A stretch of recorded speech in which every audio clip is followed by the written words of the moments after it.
한 발 더 깊이 있게 뉴스 속으로 시사인이 만드는 정치 라이브 김은지의 뉴스인 4월 24일 방송 시작합니다. 안녕하세요. 저는 시사인 김은지 기자고요. 저희가 기술상의 문제로 방송 시작이 늦어지게 된 점 사과 말씀드리면서 바로 첫 번째 코너 들어가도록 하겠습니다. 쏟아지는 뉴스에 어떻게 반응해야 될지 알려드리는 시간 뉴스 리액션입니다. 김연아 기자 안녕하세요. 네, 안녕하세요. 네, 목요일의 뉴스 리액터 김민아 평론가 안녕하세요. 안녕하십니까. 네, 자 목요일이 왔으니까 김민아도 왔습니다. 얼른 첫 번째 뉴스 들어가 볼까요? 오늘 시작이 늦었으니까. 네. 늦을 수도 있죠, 살다 보면. 네, 네, 기다리시는 분들이 현기증 난다고 하셔가지고요. 빨리 총통을 보고 싶다고 하는데 네, 호칭이 살다 총통이신가 보면. 보죠? 제가 이 나라에 적응을 못해서 공화국. 인터넷 공화국으로. 공간에 제 마음대로 제 나라를 세웠습니다. 네, 안 그래도 국가 수반으로서 그 직책이 무엇인지 궁금했는데 총통이라고 이제 호칭하도록 하겠습니다. 김민아 공화국은 총통제입니다. 네. 대통령제가 아니라. 김민아 공화국의 모든 권력은 김민아로부터 나온다. 국민으로부터 나오는 게 아니라요. 김민아로부터 나온다. 네, 굉장히 좀 놀라운 곳인데요. 그 이야기 나중에 해보도록 하고요. 저희는 대한민국에 대한 이야기를 해보도록 하겠습니다. 첫 번째 뉴스 들어가 보죠. 네, 국회에 온 한덕수 출마 질문엔 답 안 해. 네, 오늘 시정연설 위해서 국회 찾았습니다. 네, 추경안 관련한 시정연설을 했는데요. 출마 여부에 대해서 한마디 해달라 기자들이 물었는데 고생 많으셨다 이렇게 답을 한 뒤에 곧바로 국회를 떠났습니다. 보수 진영에서 몇 주째 지금 한덕수 단일화론 이런 것들이 나오고 있는데 계속해서 모호한 태도를 유지하고 있는 모습인데요. 뭐 다음 주 화요일이다 또는 뭐 5월 4일이다 이제 출마설과 관련해서 지금 여러 말들만 무성한 상황입니다. 오늘 이제 그런 가운데 국회에 나온 한대행을 향해서 일부 민주당 의원들이 뭐 사퇴하라 국회를 무시하냐라고 하면서 외치는 부분들도 포착이 되기도 했는데요. 한편 우원식 국회의장이 한대행께 한 말씀 드리지 않을 수 없다라고 하면서 직격하는 메시지를 내놨습니다. 파면당한 대통령을 보좌한 국무총리로서 이 책임을 크게 느껴도 부족하다라고 하면서 해야 할 일과 하지 말아야 할 일을 잘 구별하기 바란다라는 비판을 했는데요. 이 우 의장의 발언에 국민의힘 의원들이 또 큰 소리로 항의를 하면서 반발을 했습니다. 그런 가운데 이제 한덕수 대행이 오늘도 또 다른 행보들에 나섰는데 조금 전 4시쯤에는 인천 미추홀구에 있는 천원주택 현장을 방문해서 이 청년 주거비 부담을 낮춰야 한다 이런 메시지를 내놨습니다. 네, 총통 만세 그리고 너무 카리스마 있다 이런 지금 간증이 이어지고 있는데요. 와중에 총통바오가 모든 권력을 갖고 있는 것 아침마다 신문 읽고 공화 국민들과 함께 스트레스 받기라고 스트레스 푸는 게 아니고 받기인가요? 굉장히 놀라운 공화국의 이야기를 잠깐 접어두고요. 한덕수 이야기를 해보죠. 출마할 거라고 보십니까? 출마를 하지 말아요. 출마를 하면 그 한덕수 권한 대행과 대한민국의 모두 불행입니다. 모두가 불행해지는 길이에요. 무슨 뭐 한덕수가 무섭고 한덕수가 무슨 뭐 큰 뭐 이 위협이 돼서 정치적으로 위협이 돼서 드리는 말씀이 아니고 모두가 불행해지기 때문에 드리는 말씀인데 출마를 안 하는 게 좋습니다. 모두에게. 출마를 안 해야 지금 권한 대행으로서 하는 일에 대해서도 신뢰를 받을 수가 있고 또 지금 어쨌든 트럼프와의 관세 협상 이런 거를 오늘도 진행하는 거잖아요. 이제 오늘도 이제 할 거지 않습니까? 그런 것에 대해서도 국민적 신뢰를 가지고 진행을 할 수 있는 어떤 그런 상황이 되는 거잖아요. 출마를 안 한다고 해야. 근데 오늘도 언론 보도를 다 보면은 이제 막 날짜까지 거론이 돼요. 다음 주에 국무회의를 화요일 날 하는데 화요일 날 하기 전에 국무위원 간담회를 열고 거기서 자신의 처지에 대한 설명을 한 후에 거기서 나는 출마를 할 수밖에 없어 이렇게 얘기를 하고 거기서 뭐 출마를 공식화할 거라는 둥 어쨌든 간에 5월 4일까지가 공직자 사퇴 시한이잖아요. 그 4일이 되기 전에 어쨌든 그 이와 유사한 어떤 뭐 프로세스를 거쳐서 결국은 공식화해서 출마를 할 거라는 둥 그리고 뭐 좀 이따 뭐 얘기하려는지는 모르지만은 국민의힘 사람들도 거의 이거를 기정사실화 해가지고 한덕수 출마를 기정사실화 해가지고 움직이는 이런 상황들 이런 걸 종합을 해보면은 거의 한덕수 권한대행하고 지금 국민의힘 사람들은 한덕수 출마는 거의 기정사실화해서 다 이 상수로 보고 움직이고 있구나 이렇게 볼 수밖에 없이 지금 상황을 만들어 놨거든요. 그러면 이게 정말 본인의 의지와 관계없이 움직이고 있는 상황이라면은 오늘 적어도 오늘이라도 시정연설 하러 왔으니까 기자들이 다 물어봤지 않습니까? 그러니까요. 그럼 나는 안 합니다라고 얘기를 해서 권한대행으로서 일을 할 수 있는 제대로 일을 할 수 있는 그런 상황을 스스로 만들었어야죠. 근데 이것도 안 하지 않았습니까? 네. 여전히 이제 안개 속으로 나는 출마를 하는 건지 안 하는 건지 말 안 할 거야 이렇게 안개 속으로 두고 갔잖아요. 이게 뭘 의미하는 거겠어요? 여전히 출마를 할 수 있고 하는 쪽으로 기울어지고 있고 나는 할 것이고 이런 걸 예상하게 하는 것이어서 이것은 대단히 부적절하다 계속 말씀을 드립니다. 네, 그럼 그 이야기 바로 이어서 해보겠습니다. 2주의 대선 말말말로 해서 저희가 이제는 40여일 앞으로 다가온 대선에서 중요한 말들을 좀 찝어보는 네. 시간인데요. 네, 한덕수 대행 이제 대선 출마가 임박했다라는 관측이 나오면서 지금 국민의힘 대선 주자들도 일사불란하게 움직이는 모습입니다. 우선 이제 주목되는 게 바로 홍준표 후보의 일종의 태세 전환 같은 모습인데요. 어제 이제 저녁에 페이스북을 통해서 한덕수 대행이 출마하면 반 이재명 빅텐트 단일화기를 열어놓겠다라고 한 겁니다. 그 후에 이제 오늘 또 기자회견을 열어가지고 또 여러 가지 메시지들을 냈는데 당내 찬탄 반탄 가리지 않고 모두 함께 가겠다. 당내 윤 전 대통령을 지지하는 세력 그리고 한덕수 대행 또 이준석 후보 민주당의 비명계까지 이제 언급을 하면서 함께 하겠다라고 했습니다. 또 이제 본인이 이제 대선에 승리하게 되면 이재명의 민주당 세력과도 함께 하겠다 이렇게 얘기를 했는데요. 그런데 이제 불과 10일 전만 해도 그러니까 4월 14일에 대선 출마 기자회견에서는 좀 입장이 달랐는데요. 한덕수 대행과의 단일화 묻는 질문이 나왔습니다. 거기에 대해서 얼빠진 소리다. 뭐 한덕수 대행은 경거망동하고 본분에 어긋나는 그런 행동을 하실 분이 아니다라고 말을 했는데요.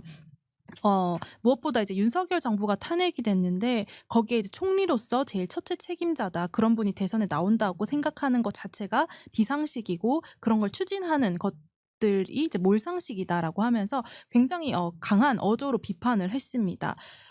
뿐만 아니라 한동훈 후보 같은 경우도 그 처음에 이제 출마할 때는 한덕수 차출론에 대해서 뭐 테마주 주가 조작이다라고 하면서 좀 반대를 하는 그런 뉘앙스로 얘기를 했었는데 오늘 또 페이스북을 통해서 달라진 입장을 보였습니다. 한덕수 총리와 초유의 계엄 상황을 갈등을 최소화하면서 수습하기 위해 머리를 맞댔다라고 하면서 생각이 완전히 같다 이런 또 메시지를 냈는데요.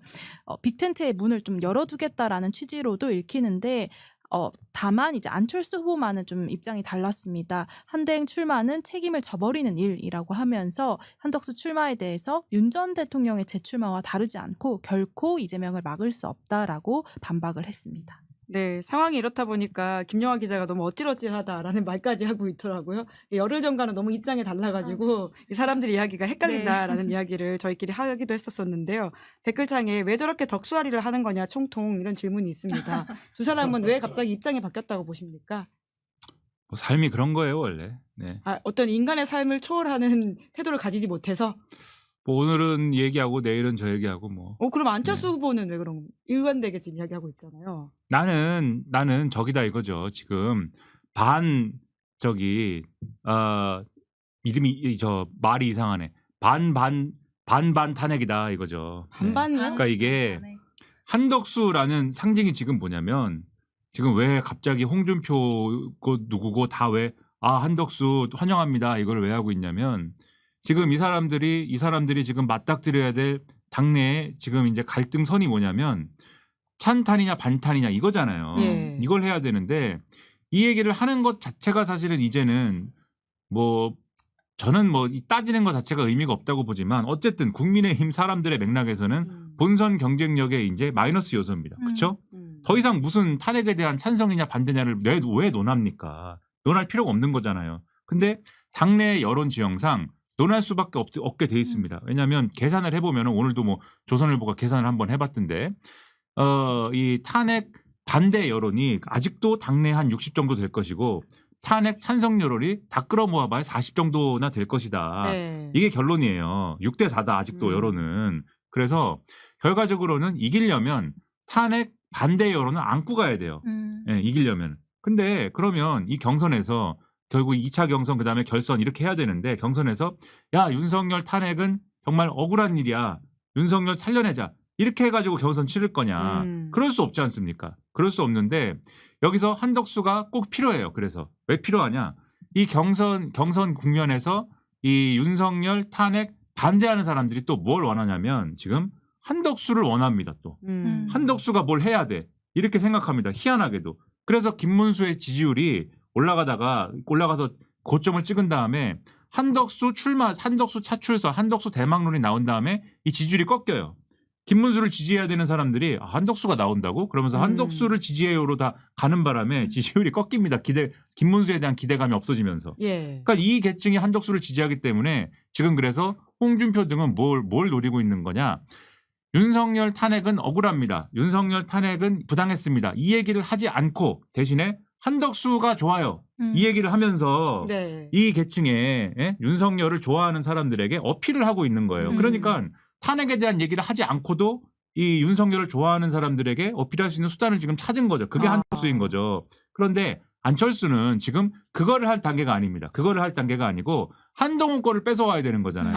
한동훈이 지금 가져가 버린 이 나는 탄핵은 찬성입니다. 이걸 일단 가져와야 되는 거잖아요. 그래서 여기는 지금 거기에 집중하는 것이고 근데 한동훈은 이미 탄핵에 찬성합니다는 이미 가져갈 만큼 가져왔거든요. 예. 지금 이 삼강구도잖아요. 확실하게 1차 경선에서 이 중도 플러스 국민의힘 지지층이라고 그들이 얘기하는 이 여론조사상의 1차 스코어를 지금 언론에 유출된 얘기를 종합을 해보면 구체적인 숫자까지는 얘기 안 하지만 거의 20-20-20으로 거의 3명이 홍준표, 그다음에 뭐예요? 김문수, 한동훈이 거의 스코어가 똑같다는 거, 똑같을 정도라는 거 아니에요. 네. 예. 그러면 충분히 끌어모은 거거든요. 그러니까 충분히 가져갈 건 없고 더 확장을 해야 되니까 그러면은 이 아까 말씀드린 윤석열 좋아하는 층으로부터 좀 끌어와야 되는데 그러려면 역시 또 한덕수가 좋아요. 해야죠. 우리는 한시 정권이었어요, 과거에. 이거를 해야 되는 거죠. 지금 이런 셈법으로 돌아가고 있는 거다.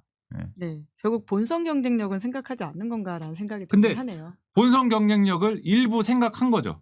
본선 경쟁력을 생각하지 않으려면 그냥 윤석열은 억울했어요. 이렇게 하면 되는데 민주당이 너무했던 거예요. 민주당 줄탄핵 때문에 계엄 선포하고 그 계엄 선포한 거에 대해서 헌법재판소가 진심을 알아주지 않아갖고 탄핵당하고 파면당했습니다. 이런 억울한 일이 있습니까? 김문수처럼 이렇게 얘기하면 되는데 그렇게 얘기하면은 본선 경쟁력에 뭔가 문제가 생긴다고 이제는 생각을 하니까 그 얘기는 안 하고 한덕수 좋아합니다. 이렇게 때우는 거죠. 그러나 이런 계산법이어도 저는 망고 소용없는 일이다. 다 그냥 그거 뭐 소용없는 일이다라고 말씀은 드립니다만 어쨌든 그 안에서의 계산법은 그런 거다. 네. 네. 두 번째 뉴스 넘어가 보죠. 네, 검찰 문재인 뇌물 혐의 기소. 네, 오늘 검찰이 문 전 대통령 기소했습니다. 네, 전주지검 형사 3부가 문 전 대통령을 뇌물 혐의로 불구속 기소했습니다.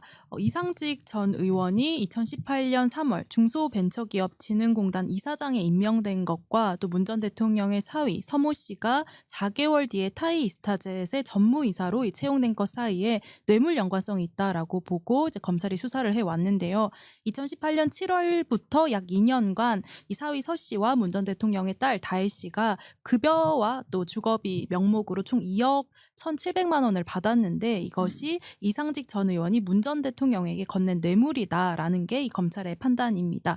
이로써 이제 역대 대통령 중 재판에 넘겨진 6번째 사례가 이제 생기게 된 건데요. 문 전 대통령 측은 이 증거도 없이 사이의 월급을 이 장인의 뇌물로 엮었다라고 하면서 전 정권에 대한 보복 수사라는 입장입니다. 특히 이제 문재인 정부에서 이 국정 상황 실장을 지낸 윤건영 의원이 대표에서 입장문을 냈는데 조기 대선을 앞두고 선거에 영향을 미치려는 정치적 계산이 아니라면은 도저히 설명되지 않는 검찰의 날치기 기소다라고 비판을 했습니다. 네, 그런 가운데 오늘 대법원 전원 합의체가 이 두 번째 이재명 후보에 대한 상고심 심리했죠. 네, 지난 화요일에 이어서 두 번째 회의를 열었는데요. 그제 조희대 대법원장이 이재명 전 대표의 선거법 사건을 대법원 전원 합의체에 회부한 데 이어서 이틀 만에 또 후속 절차에 나선 것을 두고 재판부가 속도전에 나섰다 이런 평가가 나옵니다. 보통 전원 합의체의 경우에는 대법관 대부분이 이제 참여를 해서 심리를 하기 때문에 한 달에 한 번꼴로 열리는 게 이제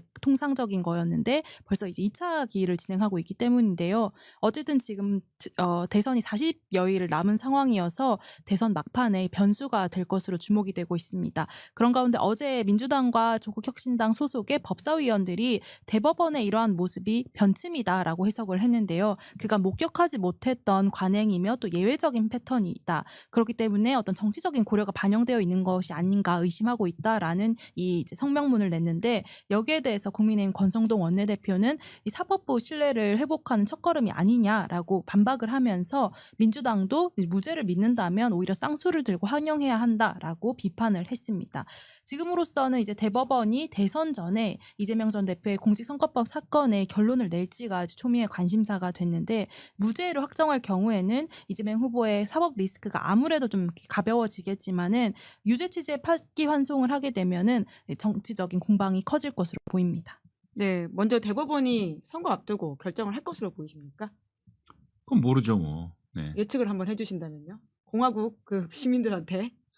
그건 알 수 없는 일인데 왜냐하면 대법관이 지금 그 판단에 참여해야 되는 전원합의체 12명이 지금 할 거잖아요. 원래는 14명인데 2명이 지금 안 들어오니까 한 명은 회피했고 한 명은 법원행정처장이어서 안 들어오는 거 아닙니까?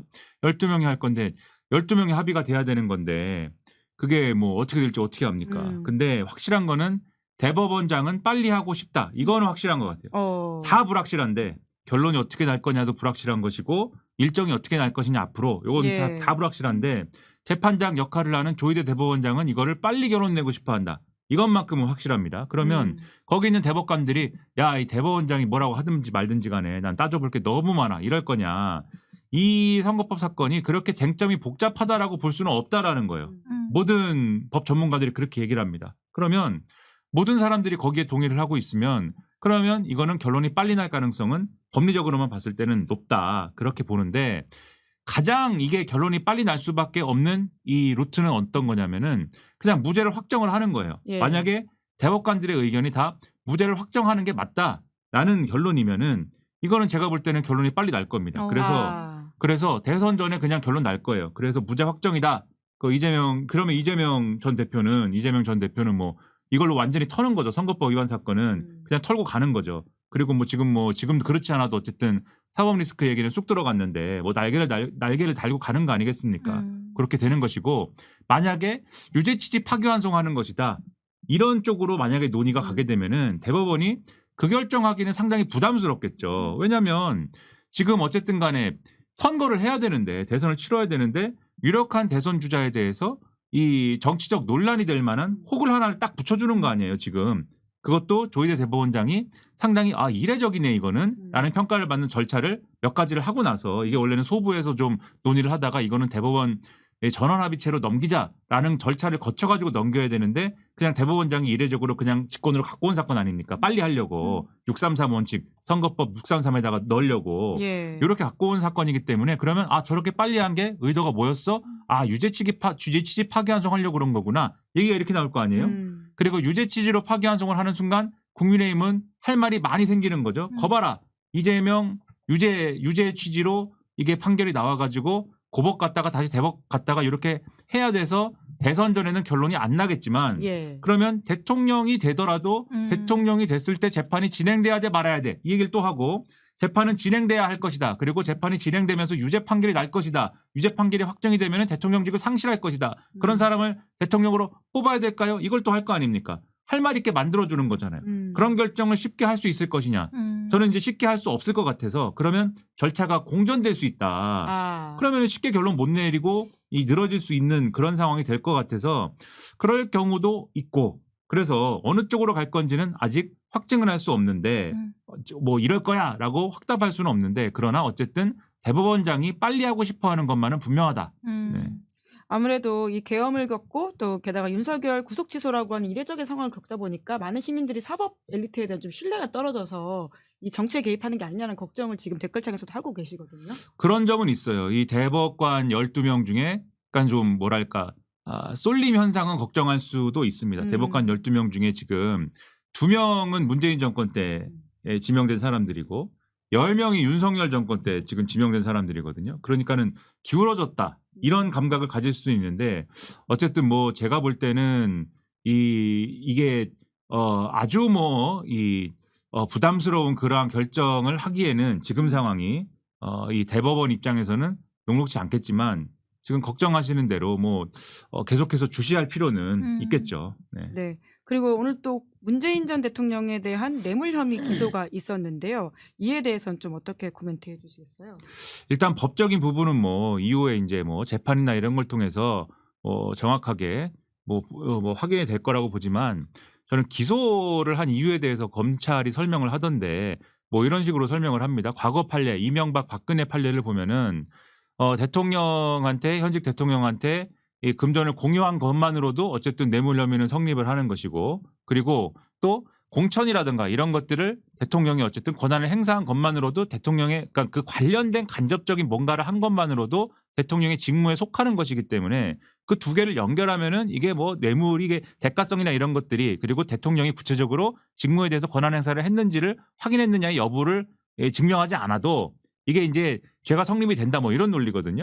근데 그 얘기를 이 사건과 관련해 가지고 명확하게 이게 이 얘기다라고 하려면은 일단 이 사위가 어쨌든 사위가 지금 전사위이긴 합니다. 심지어. 예, 전 사위가 어쨌든 받은 이득을 적어도 문재인 당시 대통령이 받은 이득이다라고는 할 수 있어야 되잖아요. 최소한 그 논리에 의해서라도.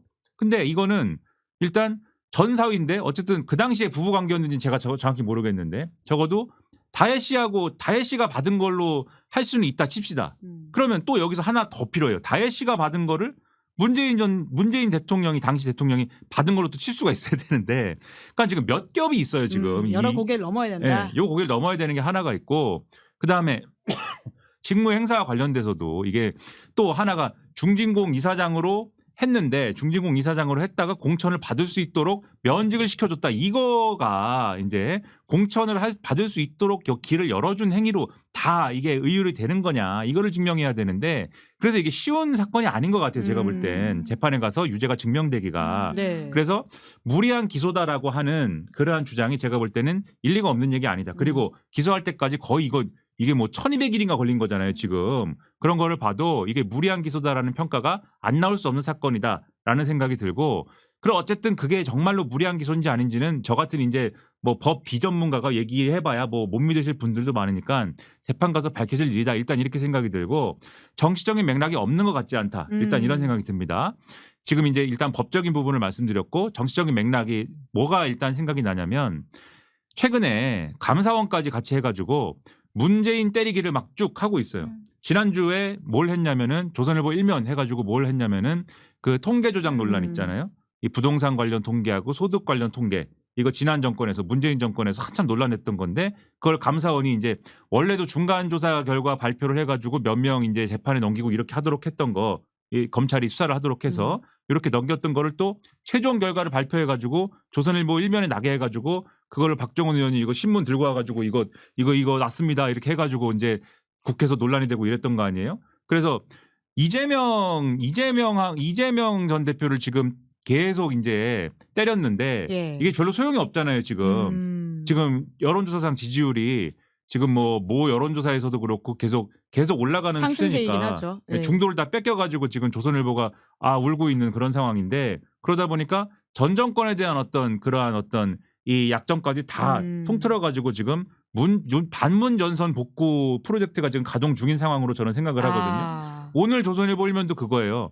문 정권이 지난번에 북한하고 이제 군사 합의할 때 우리가 GP는 다 불능화 시킨 걸로 확인을 하고 군사 합의를 했다, 이렇게 유엔사에다가 보고했지만, 사실 그때 문 정권이 북한의 GP가 불능화되지 않은 걸 확인하고도 그냥 유엔사에 불능화됐다라고 보고한 것을 감사원이 찾아내가지고 지금 이거를 확인했다, 이런 내용이거든요. 예. 그러니까 계속 하고 있어요. 왜요? 초조해요? 아니요. 언제쯤 그것이 마무리될까라는. 마무리 안 돼 오늘. 김이나 평론가 이야기 말고 그러한 공격. 오늘은 마무리되지 않아. 네. 그래서 이런 걸 다 합치면은 어쨌든 이 기소까지 하는 거는 지금 국민의 입장에서 추가적인 전선을 넓히는 효과를 주는 이런 효과가 있는 것이다. 네. 이게 이제 두 번째. 세 번째가 있어요. 근데 말이 마무리가 안 되죠. 세 번째가 있습니다. 여러분, 세 번째까지 들어야 집에 갈 수가 있어요. 네. 궁금합니다. 세 번째가 있어요. 검찰에 생리가 있지 않습니까? 문재인 전 대통령 기소를 했어요. 그러면은 그다음에 뭐 해야 될까요? 이제 김건희 씨를 향한, 그렇죠. 윤석열 씨를 향한. 윤석열에도 뭘 해야죠 이제. 근데 그 별건 아닌가요? 윤석열은 윤석열대로 수사를 하면 되는 거지 문재인과 무슨 상관일까요? 그렇죠. 아무 상관없죠. 예. 근데 지금까지 검찰은 맨날 그렇게 해오지 않았습니까? 그래서 이거는 김건희를 부르고 윤석열 쪽에 무슨 수사를 하고 이런 거를 정당하기 위한 어떤 균형 맞추기, 이렇게 그렇게 보여주고 싶은 이런 행보인데, 그러면 이건 또 국민의힘 경선에 어떤 영향을 미칠 것이냐. 윤석열의 어쨌든 윤석열의 아픈 부분들을 이제 끄집어낼 거잖아요. 그게 명태균이 됐든, 일단 명태균으로 시작을 할 걸로 보이는데, 명태균 건으로 김건희 씨를 부를까 말까 지금 조율 중이라는 거 아니에요. 예. 김건희는 변호사 선임했고, 요거부터 시작할 거로 보이는데 지금 이것저것 나오잖아요. 마법사도 나오고, 건진법사 뉴스 이거 뭐예요, 다 이거 지금? 그분 마법사인가요? 법사가 예? 마법사. 궁정마법사. 그 마법사 길드가 있었던 거 아니에요? 건진, 미륵불, 되게 공화국스러운 해석인 것 같습니다. 길드. 윤석열 왕국의 궁정마법사들, 예. 예? 미륵불도 있고 지금 그리고 거기 보면은 뭐 예? 날 잡아주는 사람도 있고 그 마법사 길드가 있었던 거잖아요. 예, 예? 김민아 공화국에는 그런 사람 없죠? 아 없죠. 모든 권력이 김민아로부터 나오는데 무슨 마법사가 어디 있습니까? 근데 아무튼 그런 거부터 해가지고 쭉 나오기 시작하면은 더더욱 국민의힘 경선에서는 윤석열과 선을 긋자고 하는 사람이 좀 더 아. 유리해질 수 있고 예. 그리고 그러한 분위기가 좀 이렇게 주되게 이제 좀 될 수 있는 그런 환경이 갖춰지고 오늘 홍준표 이 아주 잔머리는 하여튼 이런 정치적 수에 밝은 홍준표가 뭐라고 합니까? 홍준표 후보가 뭐라고 해요?